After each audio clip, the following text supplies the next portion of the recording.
Ok, c'est bon.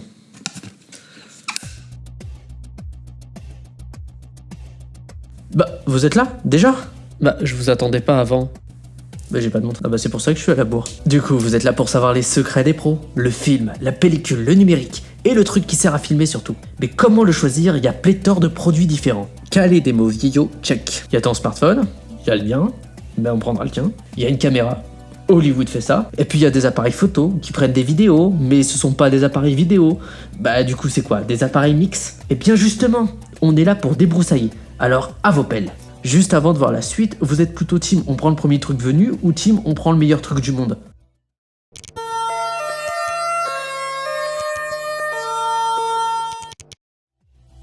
Dans cette arène, on a dans l'équipe rouge le smartphone. Petit, passe-partout. C'est avec lui que nous passons le temps lors des discussions entre amis. Fais pas genre, tu l'as jamais sorti quand il te parlait, je te crois pas. Et puis dans l'équipe vert, nous avons l'appareil photo numérique. Plus c'est gros, plus les gens l'envient. Avec, vous pouvez faire semblant d'être pro simplement en ayant l'objectif le plus gros. Et ça augmente votre charisme par 20. Et finalement, dans l'équipe bleue, la caméra.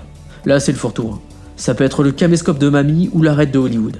C'est simple, quand Michael Bay passe à côté de ce monstre, vous savez qu'il va faire péter un truc. C'est fait pour le spectacle, pour l'attaque, pour l'agressif. Et puis les vidéos de vacances filmées à l'arrache par votre papounet. J'en ai encore des souvenirs douloureux, fragiles, tristes. Ces trois champions vont entrer dans le ring aux couleurs de leur équipe. En attendant, go!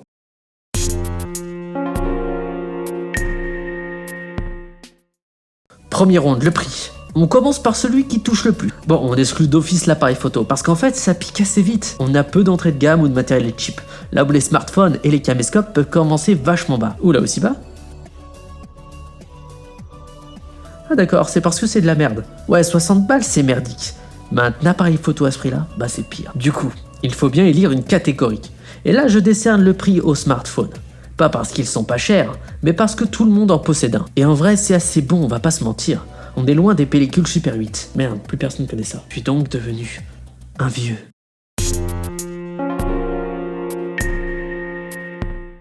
Pour notre deuxième round, on va parler de la portabilité. Avoir une besace de 3 kg ou de 30 kg, bah c'est pas la même chose. Et là encore, le smartphone c'est le meilleur. À côté, une caméra, on va dire au mieux décente, bah c'est plutôt encombrant. L'appareil photo fait office de juste milieu. Surtout les bridges, qui n'ont pas besoin d'objectifs supplémentaires, même pour des gros zooms. Bon, au smartphone du coup, encore, et ouais.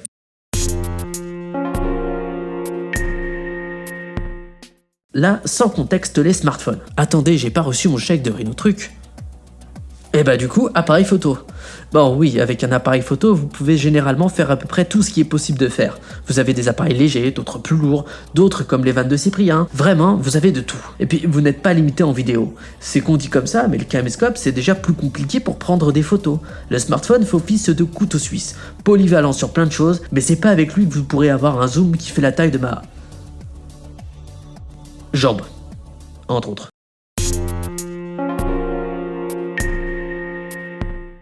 D'ailleurs, en parlant objectif, bon encore une fois au smartphone, si regardez, il y a un super objectif fisheye, qui fait du bruit, avec sa suspension que j'ai recollée 6 fois. Ouais, on va plutôt parler d'appareil photo et de caméra. Là pour le coup c'est kiff-kiff, je vous explique pourquoi. Les objectifs caméra moins nombreux mais plus chers possèdent généralement des options plutôt pratiques pour filmer. Par exemple, sur beaucoup de caméscopes, on trouve des filtres ND. Et ça c'est cool. De l'autre côté, aux photos, on a énormément d'objectifs. Des trucs dégueux à 50 €, c'était une boutade Canon. Enfin, sauf si vous me filez pas votre C500. Que des trucs à 20 000 €. Du coup, point pour les deux. Oh, et puis que ce soit pour l'un ou l'autre, on trouve des adaptateurs. Du coup, les objectifs sont souvent les mêmes. Par exemple, Bruce met des objectifs Canon sur sa Red. Et ça, c'est canon.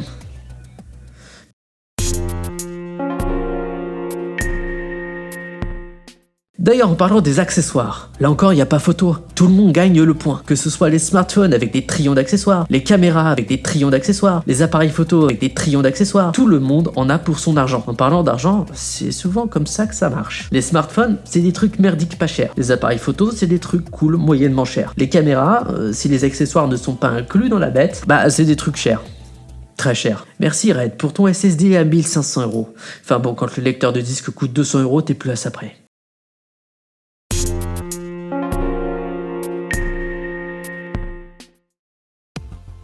Un point que beaucoup de gens oublient, la facilité. Bah ouais, c'est pas pareil de régler son smartphone dans le froid que son caméscope. Généralement, le smartphone, c'est tout tactile. L'écran est petit et c'est de la merde. Sur les appareils photo, on possède plusieurs réglages, généralement dans les menus, car une partie des boutons sont pour les photos. Du coup, on en arrive aux caméras et leur point principal. C'est la facilité à régler rapidement. On a plusieurs bacs de zoom ou de mise au point. Dans les premiers prix, on doit le faire en tactile. Mais rapidement, on peut avoir tout en un.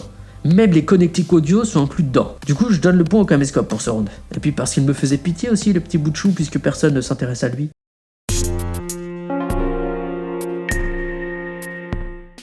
Fini joué.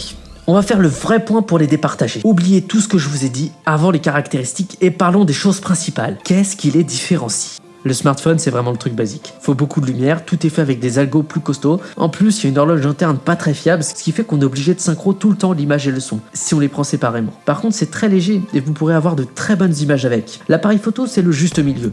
Plus complexe, mais plus hybride. C'est le parfait truc pour être partout.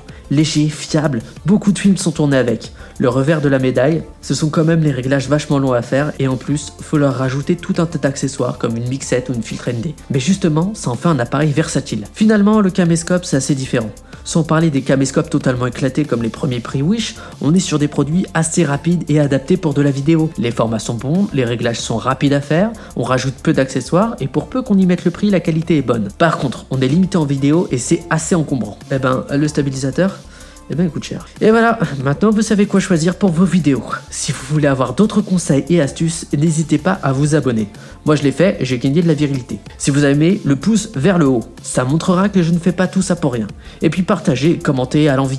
Je reste disponible en bas si vous avez des questions. C'était votre technicien, restez branchés.